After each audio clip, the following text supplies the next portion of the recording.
오늘 0시 기준으로 국내 발생 환자는 759명, 해외 유입 환자는 35명입니다. 어제 한 분의 환자께서 유명을 달리하셨습니다. 고인의 명복을 빌고 유가족분들께는 심심한 위로의 말씀을 드립니다.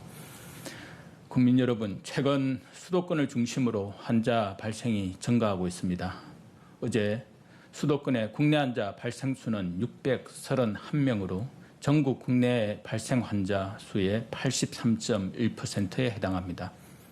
지난 일주일간 하루 평균 465명의 환자가 수도권에서 발생하였으며 새로운 거리두기 단계의 3단계 기준에 근접하고 있는 상황입니다.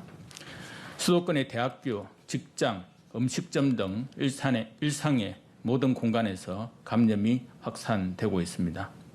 델타 변이 감염도 다수 보고되고 있어 현재 긴장감 속에 대응에 매진하고 있습니다.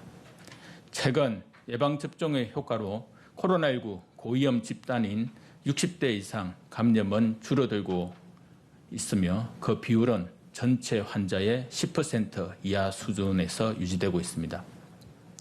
반면 20대와 30대를 필두로 예방접종을 받지 않는 청장년층들의 감염이 크게 늘어나고 있으며 환자 수 증가를 견인하고 있습니다. 고령층 환자의 감소로 인해 중증 환자와 사망자는 줄어들고 있습니다. 누적 치명률은 오늘 기준으로 1.29%로 1.2%대로 낮아졌습니다. 전반적인 의료 대응 역량은 여유가 있는 상황입니다. 전담 중환자 병상은 전체 822개 병상 중 74%, 609개 병상에 여유가 있습니다.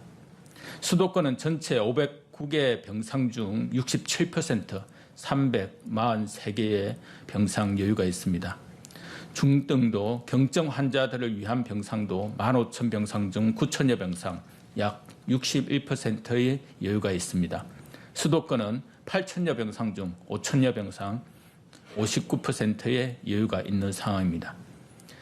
새로운 거리두기 체계는 예정대로 7월 1일부터 시행될 것이며 최근 일주일간 평균 환자 수에 따라 수도권은 2단계가 적용될 예정입니다. 다만 수도권의 유행이 커져 단계 상향 기준을 충족하게 되면 신속하게 단계 조정에 착수할 것입니다. 수도권의 유행이 더 이상 커지지 않도록 수도권 주민들, 특히 청장년층에 각별한 주의가 필요합니다.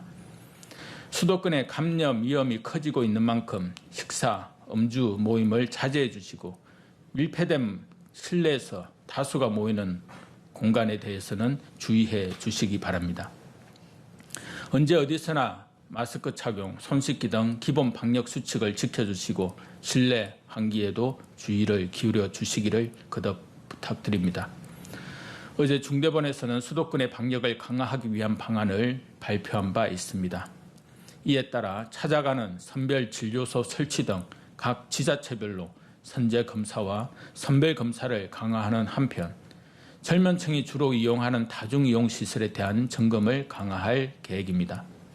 정부는 수도권의 코로나19 유행이 확대되지 않도록 수도권 지자체들과 적극 협력하며 최선을 다하겠습니다.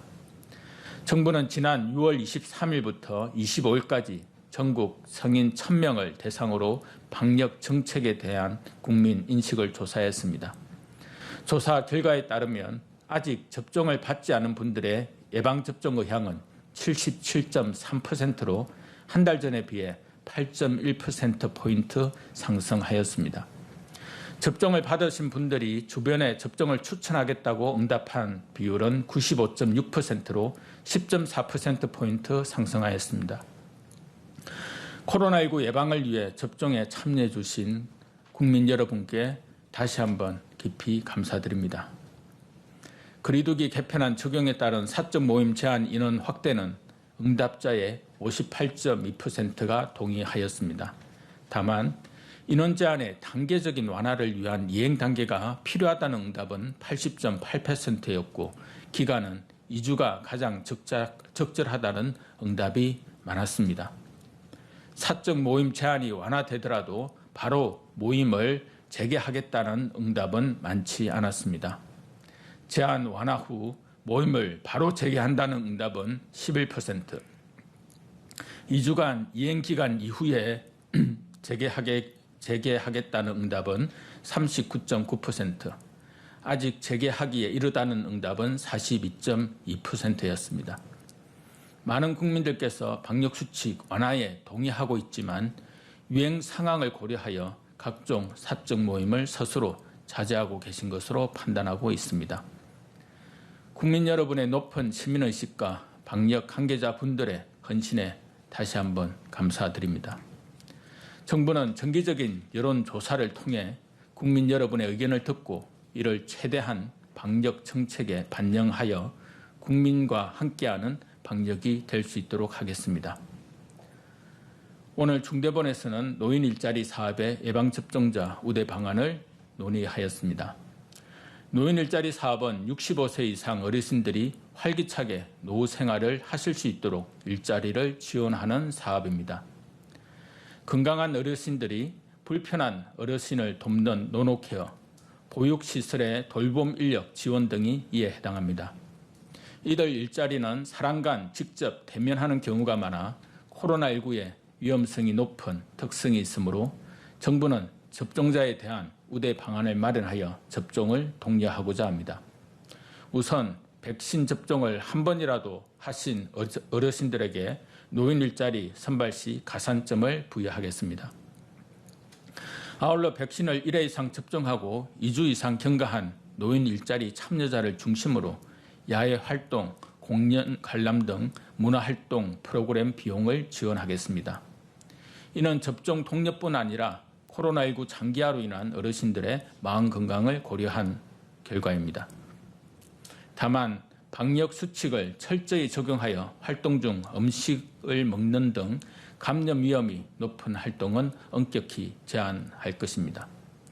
이러한 내용은 7월 10일 월요일부터 시행하며 자세한 사항은 7월 1일부터 지자체를 통해 안내 드릴 수 있도록 하겠습니다.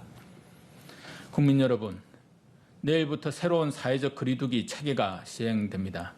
자율과 책임에 기반한 새로운 사회적 거리두기 체계는 장기화되고 있는 코로나19 유행에도 우리의 소중한 일상을 회복하기 위한 것입니다.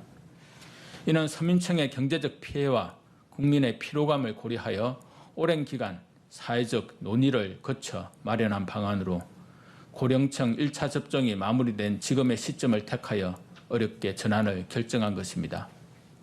다만 새로운 거리두기 체계가 적용된다 하더라도 코로나 바이러스가 그 특성이 바뀌는 것은 아니며 개인 방역 수칙과 예방접종은 여전히 중요합니다. 새로운 거리두기 체계가 잘 안착하여 우리의 일상을 회복하기 위해서는 국민 여러분의 참여와 협력이 무엇보다 중요합니다. 국민 여러분께서는 유행 사항을 고려하여 개인 방역 수칙을 지키고 대규모 모임은 스스로 자제해 주시기를 당부드립니다. 직장, 동아리 등의 회식, 음주를 동반한 식사 모임은 충분히 많은 사람들이 접종을 받은 이후에 가져주시기를 부탁드리겠습니다. 정부도 국민 여러분과 함께 평안한 일상이 한시라도 빨리 회복될 수 있도록 최선을 다하겠습니다. 감사합니다.